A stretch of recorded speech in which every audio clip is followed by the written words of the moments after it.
వచ్చినట్టు సరే ఒక మాట ఒక్క నిమిషం ప్రసాద్ గారు సార్ శ్రీనివాస్ గారు ఇప్పుడు ప్రసాద్ గారు చెప్తున్నట్టుగా చట్ట పరిధిలోనే ఏ రకంగా శిక్షలు పడాలో మేము చట్ట ప్రకారం ముందుకు వెళ్తా ఉంటున్నారు. సరే ఇప్పటివరకు మీకు తెలుసు యువగలం పాదయాత్ర సందర్భంగా వైసీపీ చేసిన అరాచకాలు, అప్పుడు పోలీసులు వ్యవహరించిన తీరు, పర్మిషన్లు ఇవ్వకపోవడం, స్టూల్కి కనీసం స్టూల్ కూడా ఇవ్వలేదు, మైక్ ఇవ్వలేదు, ఏది పట్టుకుంటే అది లాక్కొని వెళ్ళిపోయారు. సో ఆ సందర్భంగా ఎవరెవరు అధికారులు ఈ రకంగా వ్యవహరిస్తున్నారో అంతా నోట్ చేసుకుంటున్నానంటూ లోకేష్ గారు పెట్టడం, చెప్పడం, దానిపైన కూడా కేసు పెట్టారు. సో మరి ఇవన్నీ ఎలా ఉండబోతున్నాయి అనుకోవచ్చు? ప్రతిపక్షాలపైన అణిచివేత, ప్రజా సంఘాలపైన అణిచివేత, ఉద్యోగ సంఘాలపైన అణిచివేత, 5 ఏళ్లలో ఆంధ్రప్రదేశ్లో జగన్మోహన్ రెడ్డి పరిపాలనలో సాగినంత అణిచివేత అసలు దేశ చరిత్రలో చూడలేదు. ఎందుకంటే మాజీ ముఖ్యమంత్రి పైన రాళ్ల యుద్ధాలు, చంద్రబాబు ఎక్కడికి వెళ్తే అక్కడ రాళ్ల దాడి, ఎర్రగొండపాలెంలో అంగళ్ళులో యుద్ధం మనం చూసాం. అసలు ఆ పెద్దిరెడ్డి రామచంద్రారెడ్డి అసలు అది పొంగనూరు, అది ఆయన అసలు పొంగనూరు వీరప్పన్ అనేసారు. ఇలాంటి వాళ్ళందరినీ కూడా పెంచి పోషించిన పరిస్థితుల్లో ఇప్పుడు మన సప్తగిరి ప్రసాద్ గారు మామూలు వాళ్ళ మీద ఏదో సిబిఐకి ఇచ్చిన పిటిషన్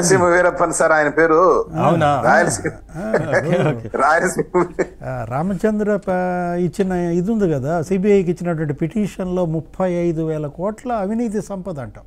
ఎవరు? పెద్దిరెడ్డి రామచంద్రారెడ్డి.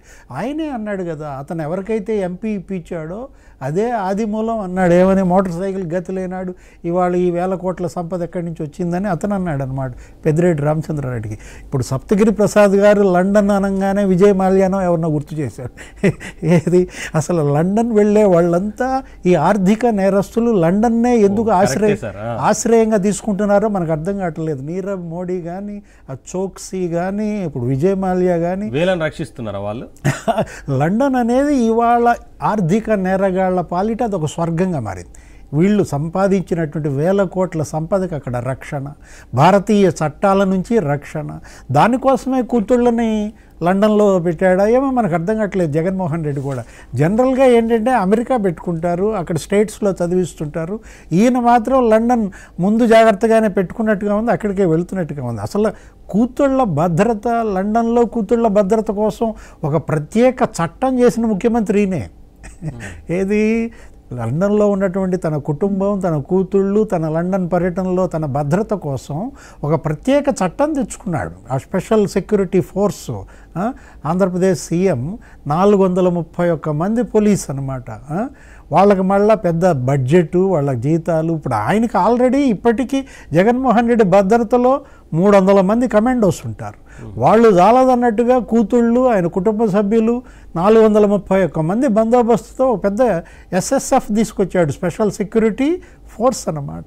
ఎక్కడ? విదేశాల్లో కూడా తన కుటుంబ రక్షణ కోసం. అఫ్కోర్స్ దాంట్లో తల్లిని కూడా పెట్టాడు, కానీ తల్లి అసలు రక్షణ, కొడుకు నుంచే రక్షణ లేదనుకునే పరిస్థితిలో ఆమె కూతురు దగ్గరికి వెళ్ళిపోయింది. అక్కడే ఉన్నట్టున్నారుగా. ఇక్కడ అమెరికాలో ఉన్నారు కదా, మనవడి దగ్గర రాజారెడ్డి సంరక్షణలో ఉన్నాడు.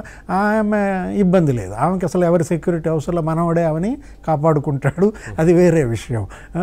ఇవాళ ఈయన అసలు లండన్ పర్మిషన్ ఎలా ఇచ్చింది సిబిఐ? ఇప్పుడు కూతుళ్ళని చూడటానికి, కూతుళ్ళని కలవడానికి సిబిఐ అభ్యంతరం తెలిపిందిలేండి.